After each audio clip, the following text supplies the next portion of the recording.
In a lively high school classroom, Sato Hajime sits by himself while his classmates tease him for being average at everything. They call him number 2, a guy who's decent at most things, yet forever overshadowed by someone else. When the soccer club is mentioned, he suddenly blurts out that he wants to join, but no one pays attention. Instead, a group of excited girls rushes past him to check out the other Sato Hajime, the one everyone calls number 1. This other Sato Hajime is like a perfect version of him, handsome, athletic, brilliant. Even sharing the exact same name feels like some kind of cruel joke. Then Sato Hajime's attention drifts toward Minamino Chinatu, the class beauty, whose bright smile naturally pulls people in. To him, she's always felt far out of reach. Yet suddenly, Minamino Chinatu walks up to Sato Hajime and asks if she can hang out at his place. The entire classroom goes silent as he nods in pure disbelief. Her face lights up with excitement, while whispers start spreading everywhere that she must have mistaken him for the other Sato from Class D. Mina casually asks him what they should have for dinner, and Sato answers that they should use the meat that's on sale. She smiles warmly, saying she loves everything he cooks.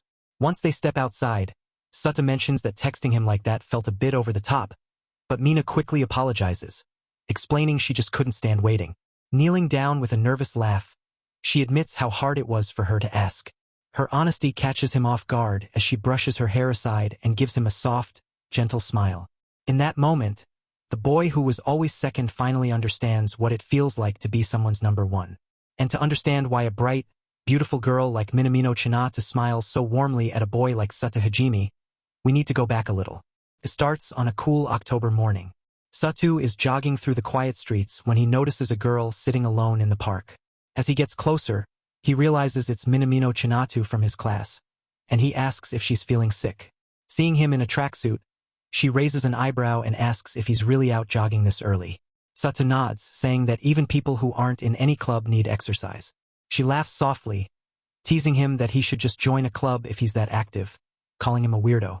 Sato just shrugs, saying he doesn't need a club to stay in shape. He starts to walk away, saying he has a job to get to, but he pauses and offers her his towel, asking once more if she's okay. She blushes and shakes her head, then gently lifts a small, weak cat. She explains that it's a stray and she feels bad for it, but she can't take it home because her mother is allergic. Sato realizes this must be what's weighing on her mind. Remembering his uncle's advice, he suggests they take the cat to a vet and offers to take care of it afterward. Minamino Chinatu stares at him, surprised by his sudden kindness, her face growing red. Her intense gaze makes him nervous, so to ease the moment, he quickly shows her his phone and tells her he's already called a pet clinic. She quietly thanks him. After ending the call, he tells her they can bring the cat right away. He folds a small box next to his towel and explains that the vet can treat the cat and give it medicine or infor if necessary. Picking up the box, Sato Hajime tells Minamino Chinatu that he needs to stop by his house to grab his wallet, then asks if she'll come with him. She agrees, still taken aback by how different he seems, admitting she never imagined he could be this kind. He lets out a small laugh, pointing at his own face as he asks if she really thought he was that cold. She gives a faint smile and shakes her head, and in that brief moment, something between them quietly starts to shift. Suddenly, Mina blurts out, her face completely flushed, that it's not what he thinks. She reminds him that he called out to her even though they've never talked before. Sato looks confused and asks if that isn't normal, which only frustrates her more. She tells him that it bothers her precisely because he acts like kindness is just something ordinary. He gives a soft smile, noticing how red she's getting, and tells her not to get so worked up. Embarrassed, she quickly apologizes for snapping at him. When they arrive at Sato Hajime's house, Minamino Chinatu looks around, clearly surprised. Sato explains that his family moved here when he was in middle school, but he stayed at his current school since it's still within train distance. As he unlocks the door, he asks if she's coming inside. She nods, sets the cat down gently, and asks if he really doesn't need his parents' permission to keep it. He calmly tells her there's nothing to worry about. He lives alone. Mina studies him closely, saying the image she had of him is starting to change. He seems kind and serious, but maybe he's actually a playboy pretending to be a good guy. Caught off guard, Sato laughs and tells her she basically assassinated his character, then heads upstairs to grab his wallet. When Sato Hajime comes back downstairs, he finds Minamino Chinatu gently petting the cat. In that moment, he understands why everyone likes her. She isn't just cute. She gives off a warm, comforting presence that makes people relax around her. Trying to ignore the strange feeling tightening in his chest, he apologizes for keeping her waiting and asks if she's ready to go. Feeling the cold air, he wonders aloud if she's chilly. Mina lifts her skirt just a little and says that looking cute matters more than staying warm. His face instantly reddens, and he turns away in a panic. She laughs softly, assuring him she's dressed properly. He mutters that he wouldn't have the courage to look anyway. Teasing him, she asks if he's actually a gentleman or just pretending to be one. He admits he's genuinely the former. As they step outside, Mina mentions that she's jealous his house is so close to the school. Satu Hajime explains he chose his house mainly because it's close to the school, then asks Minamino Chinatu if she takes the train. She nods, telling him she lives 2 stations away from Toyota, and it's just a short walk from there. Still, she wishes her commute were shorter. When Sutta asks if she's not a morning person, she shakes her head and says she wakes up early to make her lunch and do her makeup. Girls have to take care of those things, she adds. Walking side by side, Sutta hesitates before asking if it's really okay for her to walk with him like this. What if her boyfriend gets enraged? Mina smiles and casually says she doesn't have one. Her answer leaves him silent, wondering why there's something a little lonely in the way she said it.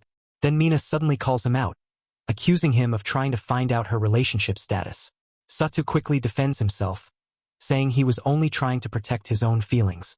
Watching Minamino Chinata talk, Satu Hajime realizes how easy she is to be around. Her energy makes every conversation flow naturally. He asks her to wait for a moment while he withdraws some money from the ATM. She looks worried and asks if he can really afford it. He nods, explaining that he works a part-time job, and guesses that 30,000 yen should be enough. He also remembers something his uncle always told him.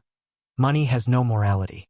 His uncle used to say to work hard so his choices would never be limited, because money can buy freedom. And right now, those words feel more meaningful than ever. When Sutta steps out of the ATM booth, he looks at Mina and apologizes for not doing much. And the moment he sees the look on her face, he finally understands what that strange, uncomfortable feeling inside him really was. At the vet, the doctor examines the cat and assures them it will be fine. As long as it eats and gets plenty of rest, it should recover soon. The doctor thanks Satu Hajime for taking care of it. When it's time to pay the bill, Minamino Chinatu insists on covering half since the cost is pretty high. Satu immediately refuses, saying he's the one who took responsibility for the cat. She pushes back, arguing that it's unfair for him to handle everything when she was the one who found it in the first place. After a brief back and forth, he finally gives in and agrees to split the cost. Mina thanks him, calling him kind, but she still worries about what his family might say. He hesitates, unsure how to answer. She gently tells him he doesn't have to explain anything if it makes him uncomfortable.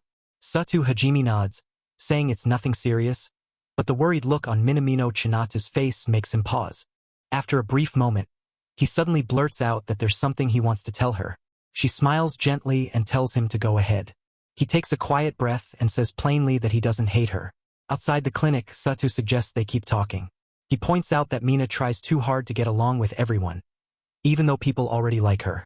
And even if she thinks his words sound empty, he insists they're his honest feelings. Mina stops walking, steps behind him, and calls him strange for seeing through her so easily. She recalls little moments that prove he prefers not to stand out. Satu realizes she's been watching him closely this whole time. She's the only one who never calls him number 2. When he asks if she's afraid of being disliked, she hesitates, then quietly replies, "Not really." She suddenly asks Satu Hajime if he has time to keep talking. He agrees, and when they step into his home, he begins preparing tea while Minamino Chinata sits at the table, watching him with curiosity. She remarks that he seems good at housework. He shrugs, saying he's simply used to doing everything on his own. Excited, she asks how often he cooks and whether he has any siblings.